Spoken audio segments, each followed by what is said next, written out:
Amreli letter કાંડમાં આજે જે સુરતમાં આંદોલન કરવાના હતા તેવા પરેશ ધાનાણી અને તેની સાથે જ પ્રતાપ દુધાતની વહેલી સવારે પોલીસ દ્વારા અટકાયત કરવામાં આવી છે। આજે તેના વિશે જ વાત કરીશું। નમસ્કાર, હું હંસિની અને તમે જોઈ રહ્યા છો નિર્ભય ન્યૂઝ। અમરેલીના ધારાસભ્ય કૌશિક વેકરિયા વિરુદ્ધ જે લેટર કાંડ થયો હતો તેને લઈને અનેક એવા ધરણા પ્રદર્શન કોંગ્રેસના નેતાઓ દ્વારા કરવામાં આવ્યા હતા। આ બધાની વચ્ચે અત્યારે હાલ એક મહત્વની અપડેટ સામે આવી રહી છે, જેમાં પરેશ ધાનાણી સહિત પ્રતાપ દુધાતની સુરતમાં પોલીસ દ્વારા અટકાયત કરવામાં આવી છે અને આને લઈને પ્રતાપ દુધાતે સૌથી પહેલા તો શું કહ્યું હતું તે સાંભળીએ। ધરપકડ કરે તો અમે પોલીસ સ્ટેશનમાં ધરણા કરશું અને જેલમાં લઈ જઈ જેલમાં ધરણા કરશું।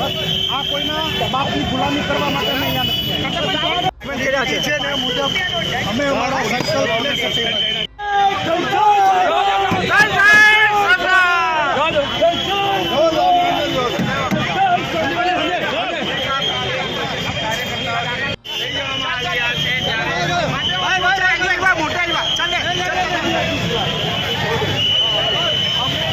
કરીને જવાબ આપવામાં આવી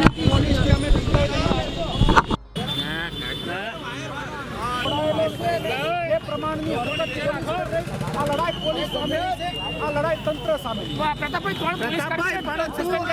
પોલીસ કર્મચારીઓને સરદાર સાહેબની પ્રતિમાને હાર પહેરાવ્યા પછી તમને જણાવું છું। અને 3 પોલીસ કર્મી એટલે કે નાની માછલીઓની મારી નાખવાથી મગરમચ્છોને મૂકવાના નથી। પોલીસની સામે અમે લડીએ। પોલીસ ધરપકડ કરે તો અમે પોલીસ સ્ટેશનમાં ધરણા કરશું અને જેલમાં લઈ જઈ જેલમાં ધરણા કરશું। આ કોઈના બાપની ગુલામી કરવા માટે અમે અહીંયા નથી। પોલીસને સસ્પેન્ડ કર્યા છે। અમરેલી લેટર કાંડનો વિવાદ દિવસે ને દિવસે વકરી રહ્યો છે। આ બધાની વચ્ચે અત્યારે હાલ પરેશ ધાનાણી તેની સાથે જ પ્રતાપ દુધાતની પોલીસ દ્વારા અટકાયત કરવામાં આવી છે।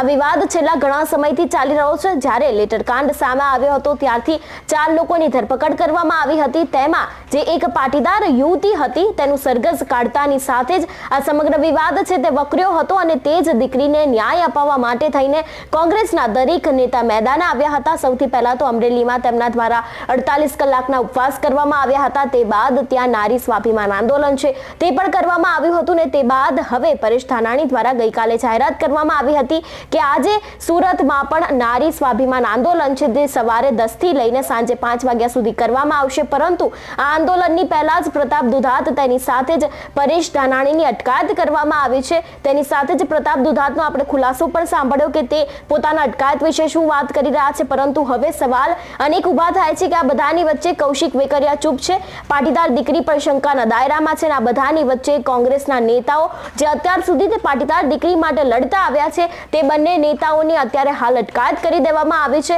હવે આગામી દિવસમાં એ પણ જોવાનું રહેશે કે આ લેટર કાંડમાં કદાચ કોઈ નવા ખુલાસા થાય છે કે કેમ। તેની સાથે જ આ લેટર કાંડમાં હવે નવું શું થશે અને પરેશ ધાનાણી પણ શું આના ઉપર કોઈ કાર્યવાહી કરશે કે કેમ તે પણ હવે આગામી સમયમાં જોવાનું રહેશે।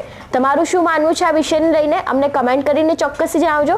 તેની સાથે જ અમારી ચેનલ નિર્ભય ન્યૂઝને લાઇક, શેર અને સબસ્ક્રાઇબ કરવાનું ભૂલશો નહીં। નમસ્કાર।